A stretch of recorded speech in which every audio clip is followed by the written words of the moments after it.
Tagar Institute, Jurnalisme dan Riset.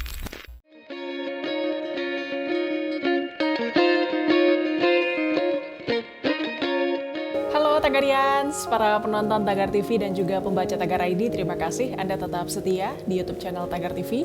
Hari ini saya, Kori Olivia, ingin membacakan profil pilihan redaktur Tagar tentang Wimar Witular. Mantan juru bicara Presiden RI keempat Abdurrahman Wahid, Wimar Witular, meninggal dunia di Rumah Sakit Pondok Indah, Jakarta pada Rabu 19 Mei 2021, sekitar jam 9 pagi waktu Indonesia Barat.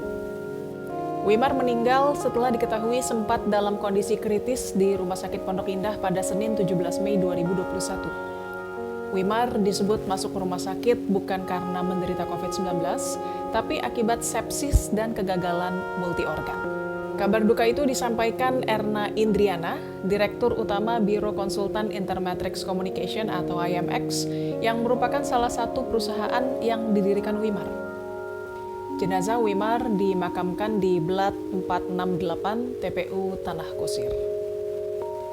Semasa hidupnya, Wimar Witular dikenal sebagai penulis, pernah aktif di pemerintahan, salah satu tokoh reformasi Indonesia, pegiat media, kolumnis, hingga juru bicara kepresidenan. Seperti apa sosok Wimar Witular? Berikut Tagar rangkum dari berbagai sumber. Wimar Witular lahir di Padalarang pada 14 Juli 1945 dari pasangan berdarah biru Raden Ahmad Witular Kartaadiputra dan Nyi Raden Toti Sutiamah Tanukusuma. Wimar adalah anak bungsu dari 5 bersaudara. Salah satu kakak Wimar, yaitu Rahmat Witular, pernah menjabat sebagai Menteri Lingkungan Hidup pada Kabinet Indonesia Bersatu, pimpinan Presiden SBY. Sedangkan kakak iparnya, atau istri Rahmat Witular, yaitu Erni Witular, pernah menjadi Menteri Permukiman dan Pengembangan Wilayah pada Kabinet Persatuan Nasional, era Presiden Gus Dur. Wimar memasuki Institut Teknologi Bandung pada 1963 dan kuliah di jurusan Elektroteknik, namun tidak pernah diselesaikannya, karena menurutnya menjadi aktivis jauh lebih menantang ketimbang kuliah. Terjadinya peristiwa G30 SPKI membuat Wimar ikut terjun dalam aktivitas politik. Pada November 1965, Wimar menjadi salah satu ketua Presidium Kesatuan Aksi Mahasiswa Indonesia atau KAMI, Komisariat ITB, mewakili Perhimpunan Mahasiswa Bandung atau PMB.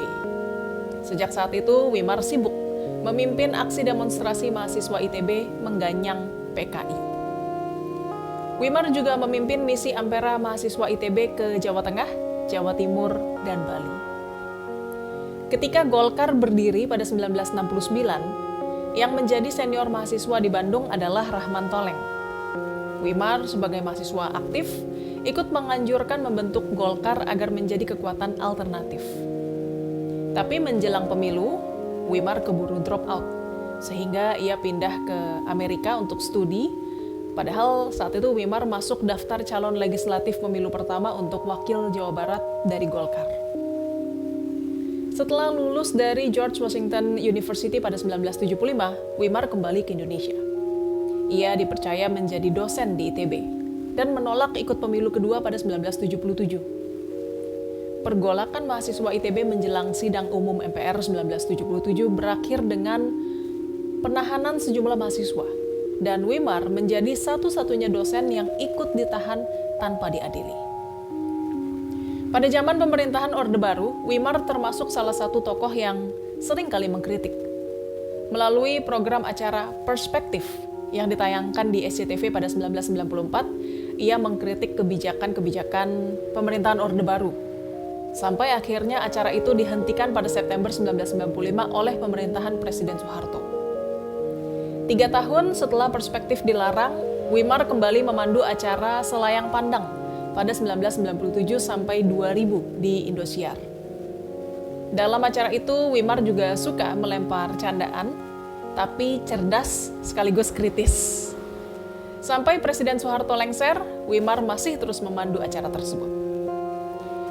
Kemudian pada tahun 2000, saat Abdurrahman Wahid alias Gus Dur menjadi presiden, Wimar Witular ditunjuk sebagai juru bicara kepresidenan. Ia memegang jabatan itu sampai tahun 2021, sebelum akhirnya Gus Dur diturunkan dari jabatannya. Menurut Wimar, Gus Dur adalah orang terbesar yang pernah ia kenal dan menjadi juru bicaranya adalah kehormatan dan kesempatan terbesar yang pernah dianugerahkan pada kehidupan profesionalnya. Karya Wimar Witular yang paling populer di dunia internasional adalah No Regrets, memoir hari-harinya bersama Gus Dur yang diterbitkan oleh Equinox Publishing dan tersedia di Amazon.com.